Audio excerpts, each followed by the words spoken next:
Jadi saya mendengar ibunda dari Kangjeng Sultan Maulana Hasanuddin, Nyimas Kaunganten Banten. Nah, Nyimas Kaunganten Banten mungkin sepengetahuan Abah Masnun. Saya dengan sangat mohon dijelaskan. Ngopi dulu.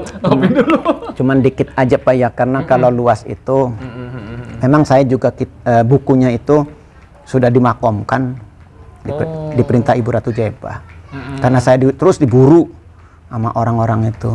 Jadi saya belum bisa mempelajari dengan sempurna gitu. Iya. Cuman kalau kita jelasin sedikit,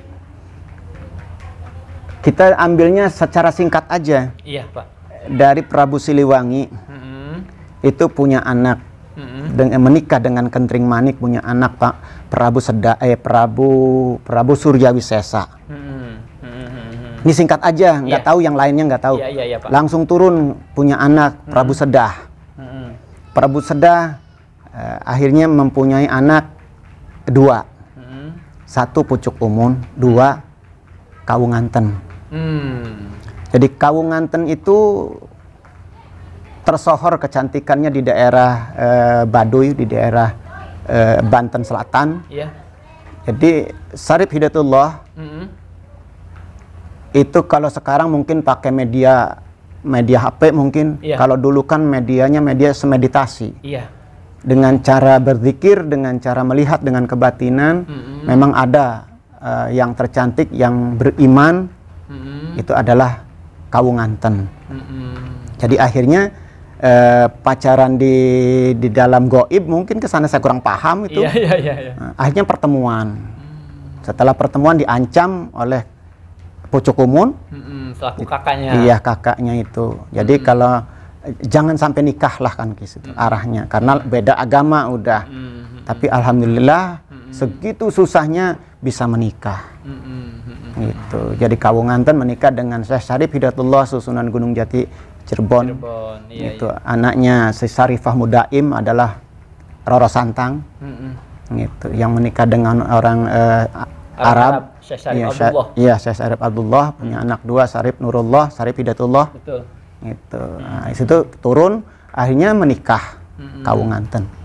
Nah, menikah punya anak satu namanya Sabah Kingking. Itu. Akhirnya dinobatkan menjadi sultan di Banten dengan wali Allah wali sanga Sultan Maulana Hasanuddin. Sultan Maulana Hasanuddin. Itu, Pak. Gitu ya. Iya. Alhamdulillah. Terima kasih banyak Pak Masnun. Itu merupakan betul-betul satu informasi yang saya merasa sudah tercerahkan. Jadi memang ya saya pernah melihat beberapa manuskrip ada, jadi Kangjeng Sultan Maulana Syarif Hidayatullah ini atau Sultan Mahdum Syarif Hidayatullah. Iya, sama. Beliau memiliki istri dua, yaitu Nyi Kawunganten Banten sama Nyi Tepasari Majapahit. Iya. Jadi, ada istri yang dari Cina. Nyi Ongtin. Iya, Nyi Ongtin. Iya. Nah, ini dari Nyai Tepasari Majapahit, rundayannya ke Sunan Pasarean, terus ke Syekh Sohib Jasinga, terus ke ayahandanya Syekh Abdurrahman, yaitu ayahandanya Syekh Asnawi Caringin. Kalau dari Nyai Kawunganten Banten ke Kanjeng Sultan Maulana Hasanuddin Banten, terus Sultan Maulana Yusuf, Sultan Muhammad Nasruddin, ya, ke Syekh Mansur lah gitu ya. Dari Syekh Mansur terus ya banyak lah dari situ ke para Ratu Monggo. Sultan Hasanuddin tuh punya anak 32, 15 istri, 15 perempuan, 32 sultan. Nah, kalau Ibu Ratu Badariah itu bagaimana, Pak? Istrinya, Bu? Istrinya. Jadi pada waktu Sultan Maulana Hasanuddin menuju ke Mekah, jalannya jalan dari dasar laut, bertemu dengan kelompok jin. Itu yang dipimpin oleh Ibu Ratu Salamah, adalah Ibu Ratu Badariah. Akhirnya dipeganglah Sultan Hasanuddin, ya kalau apa namanya tuh disegap gitu. Kalau mau nikahin Ibu Ratu Salamah ini, Ibu Ratu Badariah ini, tanya itu namanya akan baik-baik saja, tapi kalau tidak menikah dihukum. Gitu. Karena ya kekuatan Sultan Hasanuddin mencoba dengan Ratu Jin itu. Nah, secara singkat akhirnya menikah.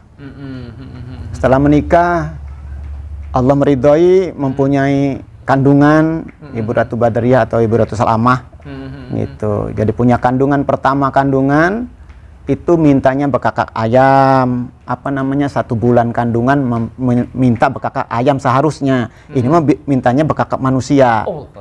Gitu. Ibu Ratu Badriyahnya. Iya, waktu ngandung 1 bulan, ke-2 bulan, ke-3 bulan manusia, ke-4 bulan langsung mungkin telepon dulu mah gitu ya.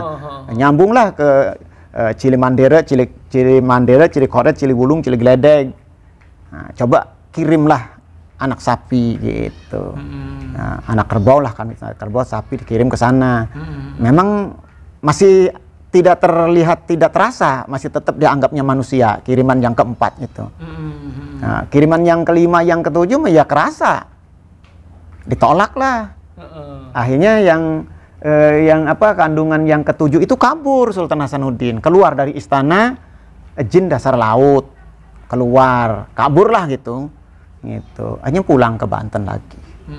Gitu. Sejarahnya yang nggak tahu lanjutannya. Nah, setelah usia 25 tahun putra Banten anaknya Sultan Hasanuddin ini yang dari Ibu Ratu Salamah itu usia 25 tahun barusan ngomong ke ibunya, "Bu, saya ingin ketemu dengan bapak saya. Bapak kamu udah mati, tapi nggak terus menanyakan. Akhirnya bapak kamu tuh ada, memang ada, bapak kamu masih hidup. Itu. Tapi kamu ke sana itu harus membawa bukti. Kalau nggak bawa bukti, nggak bakal diterima di sana." Nah, akhirnya dibawa, ingin langsung. Ini singkat aja. Iya, Pak. Langsunglah bawa bukti. Si perahu itu atau si kapal lah kan gitu dulu kapal ya. Jadi dikasih 2 peti. Ini 2 peti ntar suguhkan di sana di Sultan Maulana Hasanuddin supaya kamu diaku. Itu namanya kipelen. Itu. Ya kipelen tahu sendiri kalau udah ngamuk gitu. Jadi akhirnya diterima di daerah pelabuhan Banten, diterima gitu. Tapi Sultan Hasanuddin belum begitu nerima. Ada syarat. Kata Cili Mandere, Cili Koret, Cili Wulung, Cili Gledeg, 4 patih itu. Syaratnya apa? Coba ntar disuruh masuk, suruh mencabut lidi aren yang ditancebin sama ini tangan 2 sama Sultan Hasanuddin di Watu Gilang. Gitu. Nah, semua para pemimpin Banten tidak ada yang bisa mencabutnya kecuali kipelen sama dengan 2 jari. Sultan Hasanuddin waktu menancapkan 2 jari dicabut juga dengan kipelen 2 jari. Nah, berarti di situ percaya, tapi belum sepenuhnya percaya. Belum yakin. Kenapa masalahnya? Jadi coba apalagi yang diminta. Itu. Coba mana ada bukti-bukti yang dibawa dari sana.